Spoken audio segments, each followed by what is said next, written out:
আমার আপনার জীবনে তো গুনাহ আর গুনাহ, কিন্তু আমাদের প্রিয় নবী রাহমাতাল লিল আলামিন মুহাম্মাদুর রাসূলুল্লাহ সকলেই পড়েন সাল্লাল্লাহু আলাইহি ওয়াসাল্লাম। আমার নবীজির জীবনে কি গুনাহের কোনো দাগ আছে নাকি?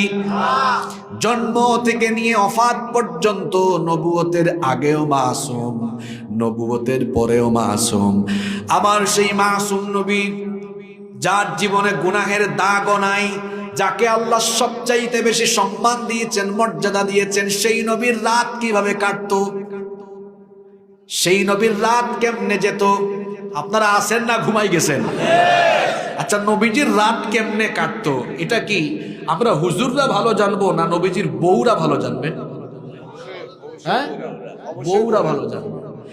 এই জন্য নবীজির রাত কেমনে কাটতো এটার বর্ণনা দিয়েছেন নবীজির বিবি, যিনি নবীজিকে সবচাইতে কাছ থেকে দেখেছেন, আমাদের মা আম্মা জান আয়েশা রাদিয়াল্লাহু আনহা। তিনি বলেছেন নবীজির রাত কেমনে কাটতো শোনো।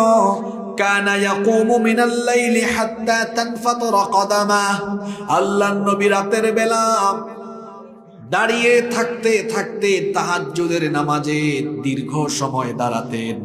দাঁড়াতে দাঁড়াতে নবীজির বিবি বলছেন হাত্তা তানফাতারা কদামা, আল্লাহর নবীর পা মুবারক পর্যন্ত ফুলে যেত।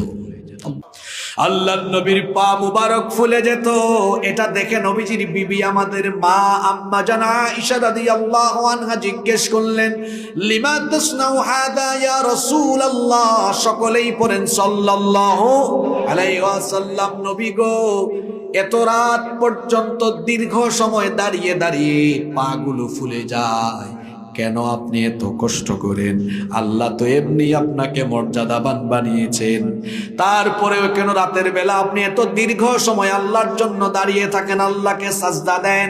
নবীজি তখন কি জবাব দিলেন শুনেন। নবীজি বললেন, আফালা উহিব্বু আন আকুনা আবদান শাকুরা।